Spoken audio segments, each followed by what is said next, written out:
on the movements of the Earth review. I'm also gonna do lateral raises. So Orb is an anime that I didn't plan to review, and it's purely because I don't think I can do it justice in this one review, especially without giving away major stuff, but this has got to be one of the greatest anime I've ever seen. I would recommend this even to non-anime watchers. But what is Orb?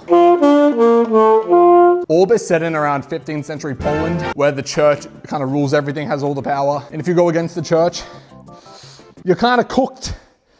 Literally. And one of the key beliefs of the church at this time is that the world is geocentric, as in the earth is the center of the universe, you know, below heaven, blah, blah, blah. This is what they believe. And what Orb is about, in the most plain terms, is a collection of people coming together in the pursuit of truth, despite the world not wanting these ideas or not knowing that they want these ideas because they've only been taught to think one way. But from the very beginning, our first protagonist, Rafal, is a very bright student who wishes to go to university at a young age to continue his studies on the world. But as soon as he goes in, he gets encountered by this guy who brings forth the concept of heliocentrism to him. And heliocentrism, well, not to a modern person, but back then, an insane concept, whereas the earth is actually what's moving around the sun. The earth is moving, fundamentally destroys all of the things they believe about themselves in the world. But he knows he can't publicly study or do anything about this because they're gonna get him. And what I will say is the villain in Orb, who's named Nowak,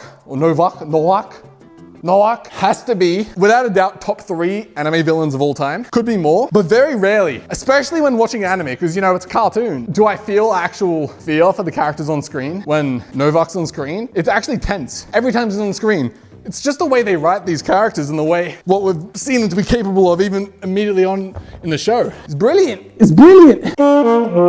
This show follows multiple people in multiple perspectives. And every time it changes, you think, am I really gonna care about this person? Who is this person? And very quickly, you connect with them. Even if you don't fully believe in everything they say and do, or don't necessarily know what they're going for, you can like understand them and you wanna root for them. And they're all very different. Very different. Like top of my head, the main characters are like Rafal, Oxy, Bedeni, Draka, Schmitto. No, but all these characters, they're all, I don't know if enlightening is the right word.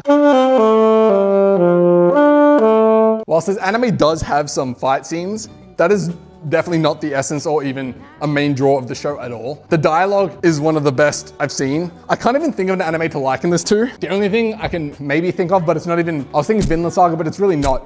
The only real similarities is like it's a kind of a period piece and it's a lot of character development and stuff. But in terms of the actual concepts in the show and how it's presented and how counter arguments are showed and how new discoveries continue to build on what the previous person did and just the overall, like when I watched this show, I thought, wow, how amazing. How amazing would it have been to be a part of such an insane discovery. Like the earth moves. What an insane discovery back then. That'd be like, I can't even think about an equivalent because my brain is too small to be able to comprehend what is left in the world for us to discover like this. Obviously we've got stuff in space and stuff, but here, I don't know. This show shows some of the best and worst of humanity. It shows how ideas can be stronger than one's individual life and how the truth and challenging what you believe to be true is just essential in our development. If I had the ability to just forget one anime ever to rewatch, it would be this. I haven't felt like this in a long time when I watch an anime. And you know, now that I'm an adult and I'm kind of cool, so I don't watch anime, I'm lying. You know, when I was young, I used to be able to watch an entire show in one day on the regular. And it wouldn't have to be a good show, I just watch sludge. But these days, especially with anime, I'm a lot more selective with what I put my time into. But this show has honestly made it harder for me to watch stuff again now because my standard of what I think is good has just been raised again. And all like the main characters we follow, even though they've got the same kind of shared goal, their reasonings for it are all completely different. Some are seeking truth, some are seeking purpose and reason, some are seeking financial gain, but ultimately changes to something greater when they realize kind of the scope and scale of what they're in.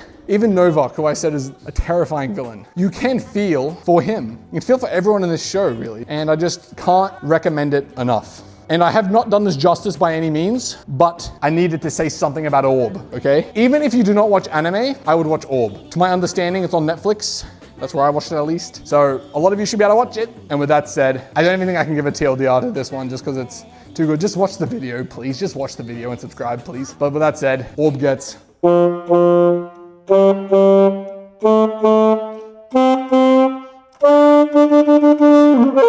10 out of 10. I'm giving Orb 10 out of 10. And like I said with my other 10 out of 10, which I think was Arcane, obviously open to critique still. But when I think something is at the pinnacle of its medium, I'm gonna give it a 10. So go watch Orb. Stay sexy, everyone.